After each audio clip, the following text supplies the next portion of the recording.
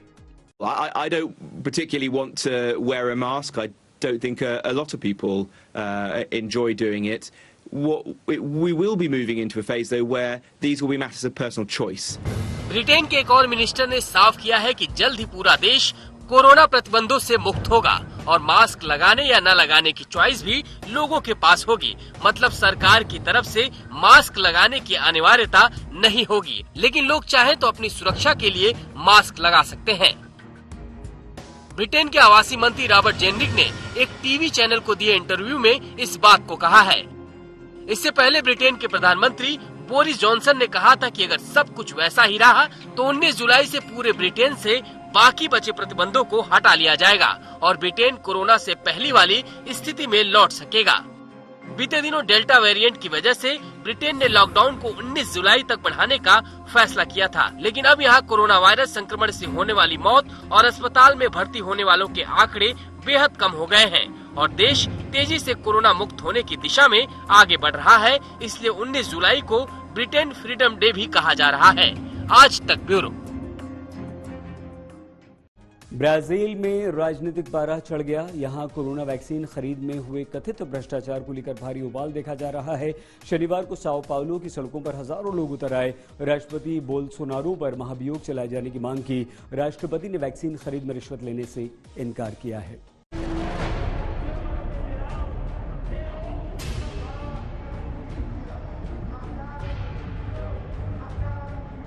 Latin अमेरिकी देश Brazil में वैक्सीन खरीद में हुए कथित भ्रष्टाचार के खिलाफ भारी उबाल देखा जा रहा है।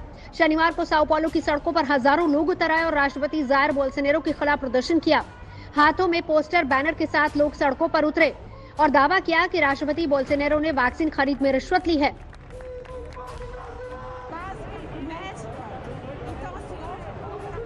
इसीलिए राष्ट्रपति पर महाअभियोग चलाया जाना चाहिए और उन्हें तुरंत पद से हट जाना चाहिए। हालांकि राष्ट्रपति बोल्सोनारो ने वैक्सीन खरीद में रिश्वत लेने के आरोपों को सिरे से खारिज कर दिया। बता दें कि राष्ट्रपति बोल्सोनारो की सरकार ने वैक्सीन खरीद में कथित भ्रष्टाचार के बाद भारतीय दवा कंपनी भारत बायोटेक से कोवैक्सीन खरीदने के समझौते को रद्द कर दिया था। बावजूद इसके राष्ट्रपति के खिलाफ भारी आक्रोश देखा जा रहा है। इस बीच ब्रिटिश दवा कंपनी एस्ट्राजेनेका की वैक्सीन की खरीद को लेकर भी ब्राजील सरकार घिरती नजर आ रही है।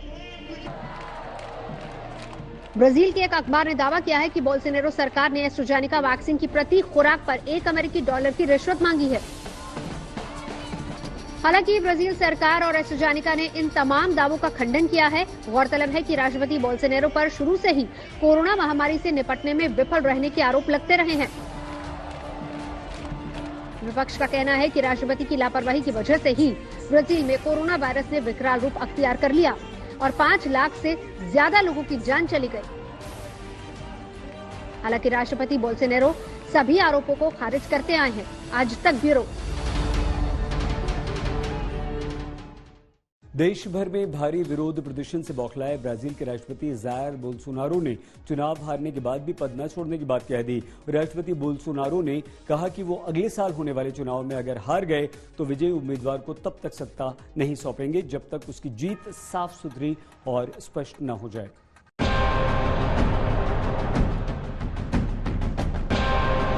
हर वक्त विवादों में रहने वाले ब्राजील के राष्ट्रपति जायर बोल्सोनारो ने पूर्व अमेरिकी राष्ट्रपति डोनाल्ड ट्रंप के नक्शे कदम पर चलने की ठान ली है। राष्ट्रपति बोल्सोनारो ने कहा है कि अगले साल होने वाले चुनावों में अगर वो हार गए तो विजयी उम्मीदवार को तब तक सत्ता नहीं सौंपेंगे जब तक उनकी जीत साफ सुथरी होने की पुष्टि नहीं हो जाती। साथ ही बोल्सोनारो ने इलेक्ट्रॉनिक वोटिंग सिस्टम में सुधार की मांग उठाई है। राष्ट्रपति बोल्सोनारो ने कहा कि इलेक्ट्रॉनिक वोटिंग सिस्टम को खत्म किए जाने की जरूरत है। राष्ट्रपति ने मतपत्रों के जरिए मतदान कराने के लिए संवैधानिक सुधार की भी पेशकश की। बता दें कि ब्राजील में 1996 से ही इलेक्ट्रॉनिक वोटिंग मशीनों के जरिए मतदान कराए जा रहे हैं। बोल्सोनारो ने कहा कि इलेक्ट्रॉनिक वोटिंग सिस्टम में धोखाधड़ी की गुंजाइश है। वहीं बोल्सोनारो के ताजा बयान ने अगले साल होने वाले चुनाव को लेकर आशंकाएं पैदा कर दी हैं। चुनावी पंडितों ने कहा है कि बोल्सोनारो पूर्व अमेरिकी राष्ट्रपति डोनाल्ड ट्रंप के फॉर्मूले को अपना रहे हैं। ट्रंप की तरह ही उनकी रणनीति चुनाव परिणामों को विवादों में घसीटे जाने की है। गौरतलब है कि अगले साल के चुनाव में राष्ट्रपति बोल्सोनारो का मुकाबला पूर्व राष्ट्रपति लुला डी सिल्वा से होने वाला है। आज तक ब्यूरो।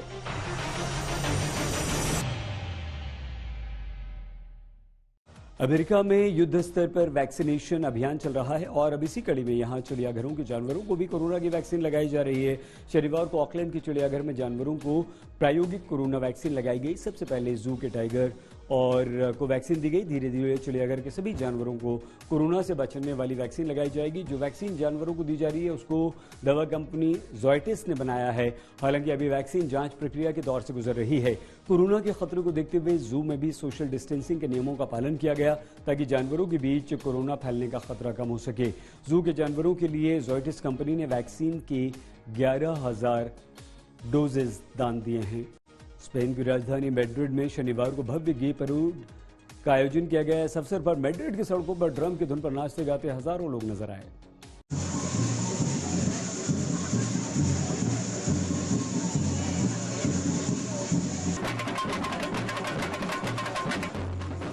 कोरोना महामारी के चलते 2020 में स्पेन की समलैंगिक प्राइड परेड रद्द कर दी गई थी। कोरोना महामारी पर काबू पाने के बाद शनिवार को स्पेन की राजधानी मैड्रिड में गे परेड का आयोजन किया गया।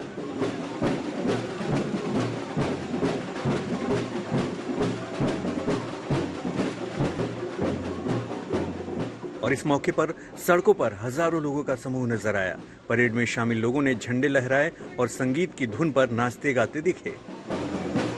दुनिया के सबसे बड़े समलैंगिक परेड में शुमार मैड्रिड गे परेड में महामारी के चलते इस बार 25,000 लोगों को ही शामिल होने की इजाजत थी। मार्च 2020 में स्पेन में महामारी के चलते पहला लॉकडाउन लगाया गया था। इसके बाद से मैड्रिड में आयोजित होने वाला ये सबसे बड़ा पब्लिक इवेंट था।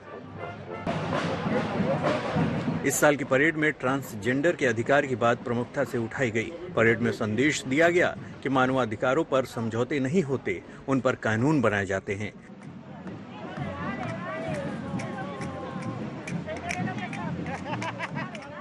परेड में ट्रांसजेंडरों के अधिकार की बात की गई।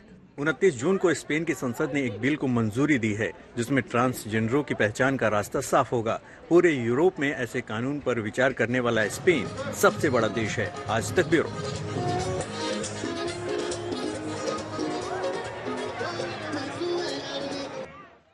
इस बुलेटिन में फिलहाल इतना ही। आप देखते रहिए आज तक।